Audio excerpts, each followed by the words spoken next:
जय श्री राधे, जय श्री कृष्णा। विजय एकादशी का महत्व एवं व्रत कथा। फाल्गुन मास के कृष्ण पक्ष की एकादशी का शास्त्रोक्त नाम है विजय एकादशी। भगवान श्री राम ने लंका पर चढ़ाई करते समय रावण पर विजय प्राप्ति की कामना से इस एकादशी का व्रत किया था।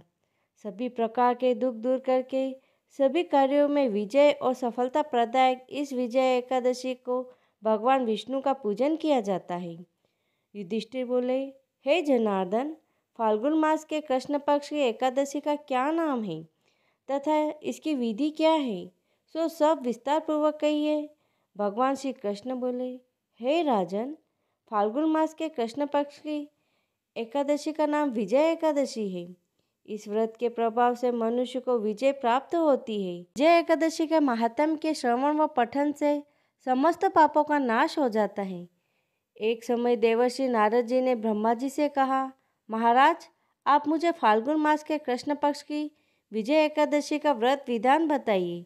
ब्रह्मा जी बोले, हे नारद, विजय एकादशी का व्रत पुराने तथा नए पापों को नष्ट करने वाला है। ये समस्त मनुष्यों को विजय प्रदान करता है। अब इसकी विस्तृत कथा सुनो। त्रेता युग में जब मर्यादा पुरुषोत्तम श्री रामचंद्र जी ने वनवास के समय श्री लक्ष्मण तथा सीता जी सहित पंचवटी में निवास किया, तब वहां पर रावण सीता जी का हरण कर ले गया। इस दुख से श्री रामचंद्र जी तथा लक्ष्मण जी अत्यंत व्याकुल हुए और सीता जी को खोज में चल दिए। घूमते घूमते जब वे मरणासन जटायु के पास पहुँचे तो जटायु ने सीता जी का वृतांत सुनाकर मृत्यु को प्राप्त हो गया। कुछ आगे जाकर उनकी सुग्रीव से मित्रता हुई और उन्होंने बाली का वध किया। हनुमान जी ने लंका में जाकर सीता जी का पता लगाया और वहां से लौटकर श्री रामचंद्र जी से सब समाचार कहे। श्री रामचंद्र जी ने सुग्रीव की संपत्ति से वानर सेना सहित लंका को प्रस्थान किया।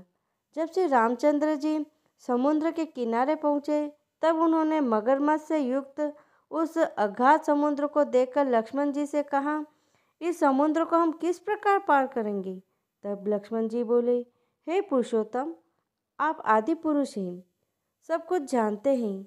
यहाँ से आधा योजन दूरी पर कुमारी द्वीप में बकलादाभ्य नाम के तेजस्वी मुनि रहते हैं। आप उनके पास जाकर इसका उपाय पूछिए। लक्ष्मण जी के इस प्रकार के वचन सुनकर श्री रामचंद्र जी बकलादाभ्य ऋषि के पास गए और उनको प्रणाम करके बैठ गए। मुनि उनको पहचान गए। उन्होंने मनुष्य रूप धारण किए मर्यादा पुरुषोत्तम से पूछा, हे राम, आपका आना कैसे हुआ। रामचंद्र जी कहने लगे, हे ऋषिवर, मैं अपनी सेना सहित यहाँ आया हूँ और राक्षसों को जीतने के लिए लंका जा रहा हूँ। आप कृपा करके समुद्र पार करने का कोई उपाय बताइए। बकदालाभ्य ऋषि बोले, हे राम, फाल्गुन मास के कृष्ण पक्ष की एकादशी का व्रत करने से निश्चय ही आपकी विजय होगी। साथ ही आप समुद्र भी अवश्य पार कर लेंगे। इसके लिए आप दशमी के दिन स्वर्ण, चांदी, तांबे या मिट्टी का एक घड़ा बनाएं।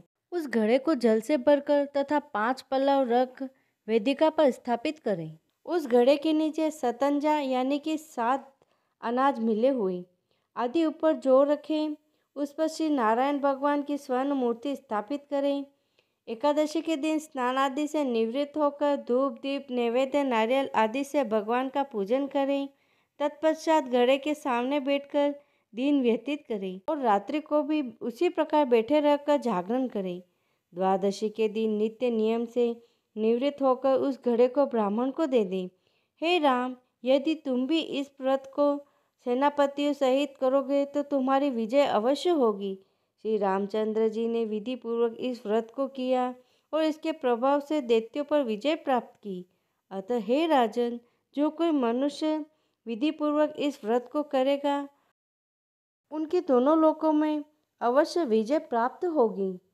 श्री ब्रह्मा जी ने नारद जी से कहा, हे पुत्र, जो कोई इस व्रत के महात्म्य को पढ़ता या सुनता है उसे वाजपेयी यज्ञ का फल मिलता है।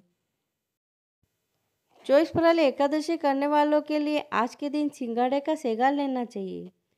ओम नमो भगवते वासुदेवाय। ओम नमो भगवते वासुदेवाय। ओम नमो भगवते वासुदेवाय।